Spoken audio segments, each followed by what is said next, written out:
We just got some pretty huge information surrounding Starfield's plans after its release when it comes to downloadable content, and clearly we need to just stop what we're doing and talk about it today.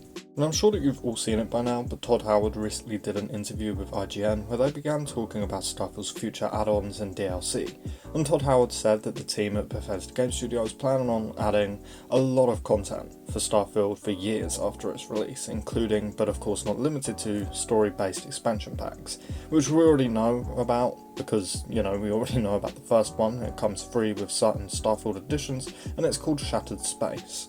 Todd Howard said, quote, "Our plan is to do things of various sizes, and we've done that a lot in our previous games, so it's something that we really like doing. So despite the size of the game, there are still things that we want to add as far as features in future, or stories, and things like that. Hopefully it's going to continue for a long time that way," end quote. Now this is kind of insane, because we know that Bethesda does like to do these massive story expansions. We've seen it before with Skyrim's Dragonborn DLC, or Fallout 4's Far Harbor or Nuka-Well DLC. And it seems that they sort of had the same kind of plans for Starfield, which, was obvious. However, something to note, of course, is that Todd says here that they want to do these DLC/add-ons, or at least they want them to go on for a while, and that's where things change. See, all of Bethesda's big DLCs like this have only gone on for 2 years at best, and to me it sounds like they're planning to keep Starfield content going for a lot longer. And as a big Bethesda Game Studios fan, I'm very, very happy about this, if it's even the case. Because I do wish that Fallout 4 and Skyrim still got DLCs to this day, and I'd be very happy if Bethesda continued making DLCs for Starfield for 3 or 4 or maybe even 5 years after its release. I think a big part of this actually comes from Fallout 76.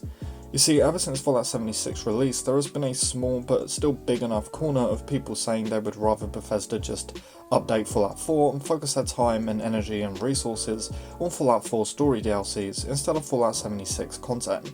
And look, whether or not you agree with that is besides the point. The point I'm trying to make here is that Bethesda has obviously seen this, and with how massive Starfield is, we have to wonder if this will be the game where they experiment on giving it the online DLC treatment without actually making it online. Now, what do I actually mean by that? Well, what I mean is most online games get free content updates, right? You'll sort of see it with, your GTA Online, your Fallout 76, like we just mentioned.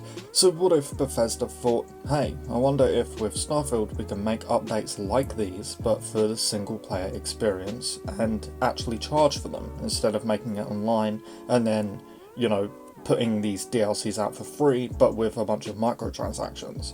Because of course we all prefer the single player experience, right? I mean, that's why we're fans of Bethesda Game Studios in the first place. We're not here for the online stuff, we want that single player experience. And on top of all of this, Bethesda know for sure that people will play Starfield possibly for decades. So why wouldn't they keep updating it and giving us content to buy every 6 or 12 months? It would make the Starfield players happy, and also make Bethesda happy when they cash their checks at the end of the month.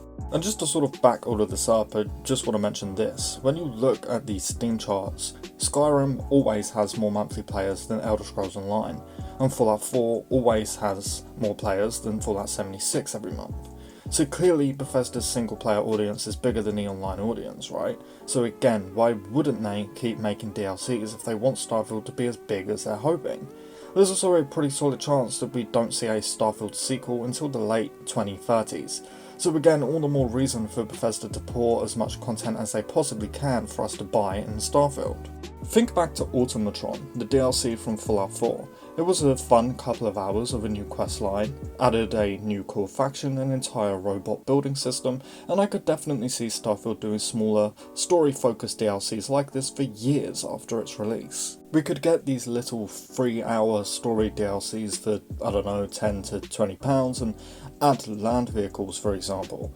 But the great thing about these DLCs is they don't even need to bring in new mechanics and features. They could literally just be stories and quests and maybe some new factions and stuff. I mean, if Skyrim or Fallout 4 got a new story-focused DLC like this year, I would definitely pay for it straight away, and I'd be super excited for it. But another thing that's very important to mention is that we've also been hearing a lot about how Bethesda want modders to get paid, and we know that a marketplace is planning to come to Skyrim at some point for us to buy mods, much like the Minecraft marketplace, kind of, and if it's successful, you can bet your ass that we're going to get it for Fallout 4 and also Starfield at some point in the future.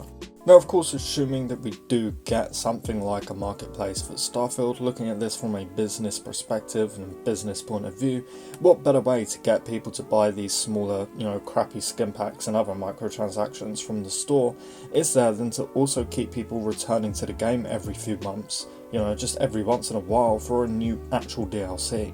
And look, okay, yeah, sure, I wouldn't be a fan, at all, of a marketplace for Starfield or any Bethesda Game Studios game for that matter, actually, and I'd never use it unless it had some extremely, proper groundbreaking stuff on it.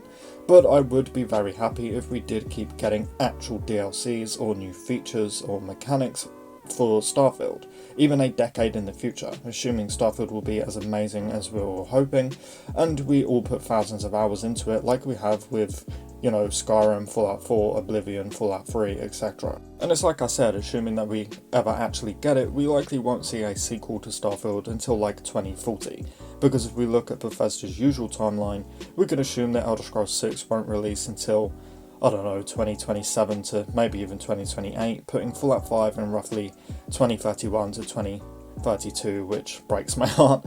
But, this could track a Starfield sequel to about 2036-ish, maybe, if we're lucky. Of course, I am just pulling this out of my arse right now. I have no idea when they're going to finally release these games. And look, I know you're probably all thinking, oh my god, this dude is crazy, we don't even have Starfield yet, and here he is, sitting here discussing a Starfield sequel and Starfield DLCs, but it needs to be said so I could try and make my point with all of this.